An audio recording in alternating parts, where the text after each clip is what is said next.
Hello বন্ধুরা, welcome back to my channel easy cooking process of Falguni Dutta. তো আজকে আমি আপনাদের জন্য আবারও একটি নতুন ধরনের রেসিপি নিয়ে চলে এলাম। তো আজকে আমি আপনাদের জন্য বানিয়ে দেখাবো পনির পকোড়া, এবং সেটা খুবই কিন্তু একটি সোজা প্রসেসে, কম উপকরণ কম সময় আপনারা খুব সহজেই বাড়িতে বানিয়ে নিতে পারবেন। তো চলে আসুন দেখে নেওয়া যাক কীভাবে আমি পনির পকোড়াটা আজকে তৈরি করছি।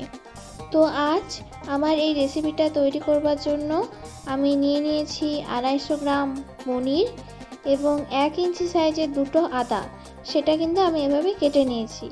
আর নিয়েছি 4-5টা রসুন ও দুটো কাঁচা লঙ্কা ও একটা পেঁয়াজ, সেটাকেও আমি এভাবে কেটে নিয়েছি।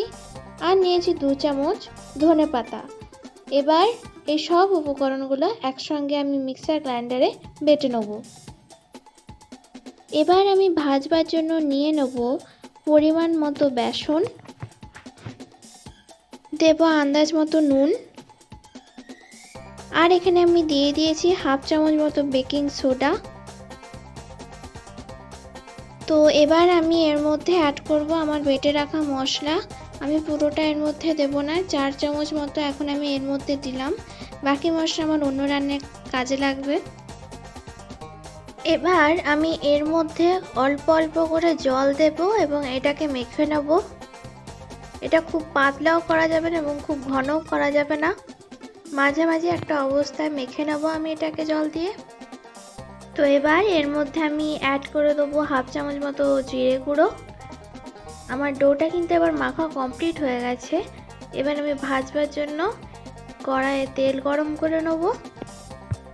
তো এবার আমার কড়াইয়ে কিন্তু তেল গরম হয়ে উঠেছে এবং আমি যে পনিরগুলো ছাড়বো সেই পনিরগুলোয় আমি স্বাদ মতো একটু নুনও মাখিয়ে নিয়েছি।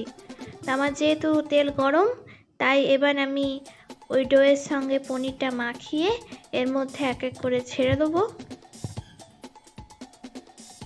এই সময় কিন্তু আমি গ্যাসের ফ্লেমটাকে মিডিয়াম ফ্লেমে রেখেছি, যতক্ষণ না পর্যন্ত কালার আসছে এই ফ্লেমেই আমি গ্যাসটাকে রাখবো।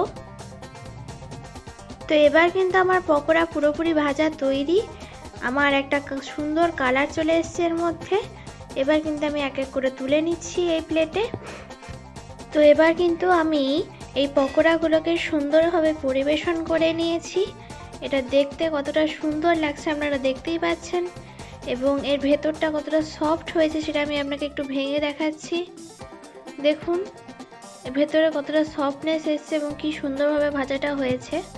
তো এটা করতে কিন্তু আমার খুবই অল্প সময় লেগেছে এবং খুব অল্প উপকরণই আমি ইউজ করেছি। আপনারাও বাড়িতে চটপট এরকম একটি রেসিপি বানিয়ে নিন। আজকের মতো আমি আমার রেসিপি এখানেই শেষ করলাম। আবার দেখা হবে আপনাদের সঙ্গে নতুন একটি রেসিপির ভিডিও নিয়ে।